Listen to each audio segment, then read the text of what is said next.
चलो देखो जी, अम्ल, भस्म तथा लवण। अम्ल हम लोग जानते हैं शॉर्टकट में कि जो स्वाद में खट्टा हो उसे हम अम्ल कहते हैं। जैसे नींबू, ये स्वाद में खट्टा होता है, अम्ल होता है, बहुत सारा है। भस्म जो स्वाद में कड़वा होता है उसे हम क्या कहते हैं, भस्म। और लवण, तो लवण के बारे में जान लेते हैं। अम्ल को उदासीन कर लवण बनाता है, ठीक है ना। अम्ल को उदासीन कर लवण बनाता है कौन, भस्म।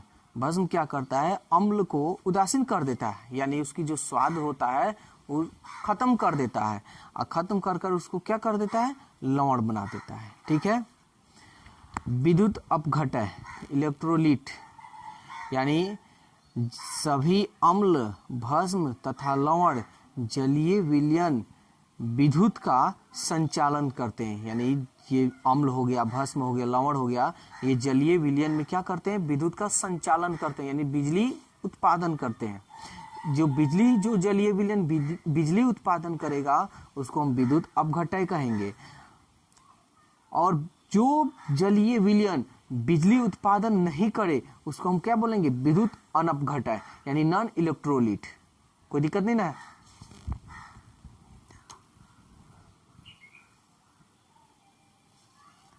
विद्युत अपघटय किसे कहते हैं, चलिए लिखिए। सभी अम्ल, भस्म तथा लवण के जलीय विलयन विद्युत का संचालन करते हैं, जिसे विद्युत अपघटय कहते हैं। हो गया। फिर नेक्स्ट क्वेश्चन, विद्युत अनपघटय किसे कहते हैं, यानी वैसे यौगिक जिनके जलीय विलयन विद्युत का संचालन नहीं करते हैं वह विद्युत अनपघटय कहलाते हैं, जिसको हम लोग नॉन इलेक्ट्रोलिट कहते हैं। अब चलिए अगला क्वेश्चन, आयनन, जिसको आयोनाइजेशन हम लोग बोलते हैं, आयोनाइजेशन इंग्लिश में। कह रहा है कि जल द्वारा विद्युत अपघटय का आयनों में विघटन होने की क्रिया को हम लोग क्या बोलते हैं, आयनन, ठीक है। ये समझिए उदासीनीकरण की अभिक्रिया क्या है, ध्यान से समझिएगा। यानी जो विलयन ना तो अम्लीय हो, जो विलयन ना अम्लीय हो और ना क्षारीय हो, ना अम्लीय हो ना क्षारीय हो, लेकिन उदासीन हो, ठीक है, लेकिन उदासीन हो, तो ऐसी अभिक्रिया को आप उदासीनीकरण अभिक्रिया कह सकते हैं। यानी उदासीन किसे कहेंगे, ना तो अम्लीय हो और ना क्षारीय हो, वो उदासीन होता है। और जब ये उदासीन हो जाएगा जो विलयन में, तो ऐसी अभिक्रिया को हम लोग उदासीनीकरण अभिक्रिया कह सकते हैं। देखिए अम्ल का जो यूज होता है, क्यों करते हैं, कैसे, किस लिए करते हैं, ये देखिए। जैसे सिट्रस फल, जैसे नींबू, संतरा, कच्चे अंगूर, ये सब सिट्रस फल में आ जाते हैं। सिट्रिक अम्ल विद्वान होता है, जिसका स्वाद खट्टा होता है। जो भी स्वाद में खट्टा होगा वो अम्ल होगा, ठीक है। सिरका 6 से 8% एसिटिक अम्ल उसमें पाया जाता है, ये भी स्वाद में खट्टा होता है।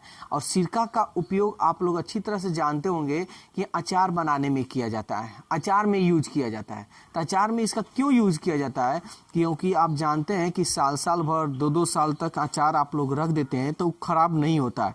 तो ये खराब नहीं होने के कारण यही है कि इसमें सिरका डाला जाता है। सिरका अचार को क्या करता है, प्रोटेक्शन करता है, रक्षा करता है उसका, इसलिए अचार खराब नहीं होता है। तो इस तरह हम लोग अम्ल का यूज कुछ पदार्थों में हम लोग करते हैं। और अम्ल जो है, जैसे संतरा, नींबू का रस, उसमें कौन सा अम्ल उपस्थित होता है, ये भी आपके एग्जाम में आ सकता है कि संतरा हो गया या नींबू हो गया, उसमें कौन सा अम्ल मौजूद रहता है। तो संतरा और नींबू के रस में सिट्रिक अम्ल रहता है, ठीक है। सेब, एप्पल जिसको इंग्लिश में हम लोग बोलते हैं, सेब में कौन सा अम्ल रहता है, मैलिक अम्ल। सेब मीठा, हल्का खट्टा भी लगता है, इसलिए इसको अम्ल में ही रखा जाएगा। इमली, इमली में कौन सा अम्ल होता है, टार्टरिक अम्ल होता है। सिरका एसिटिक अम्ल होता है। दही, दही में कौन सा होता है, लैक्टिक अम्ल होता है। टमाटर ऑक्जैलिक अम्ल होता है, एक खट्टा मान लीजिए खट्टा हो गया, कड़वा हो गया, ये तो आप कह सकते हैं कि हाँ ये आपका अम्ल भस्म की परिभाषा। लेकिन जब मीठा आता है तो मीठा में कुछ ना कुछ कड़वा जरूर होता है, सॉरी खट्टा जरूर होता है। जब खट्टा होगा तो वो सीधा अम्ल में उसको रखिएगा, ठीक है। अमाशय रस, अमाशय जो पेट में हम लोग का अमाशय एक रस निकलता है, ठीक है, उसको हाइड्रोक्लोरिक अम्ल कहते हैं। जो अमाशय जो रस होता है वो पचाने का काम करता है, ठीक है ना। चाय, टैनिक अम्ल उसमें पाया जाता है। विटामिन सी, जो विटामिन सी किस में पाया जाता है, नारंगी में पाया जाता है, ठीक है ना।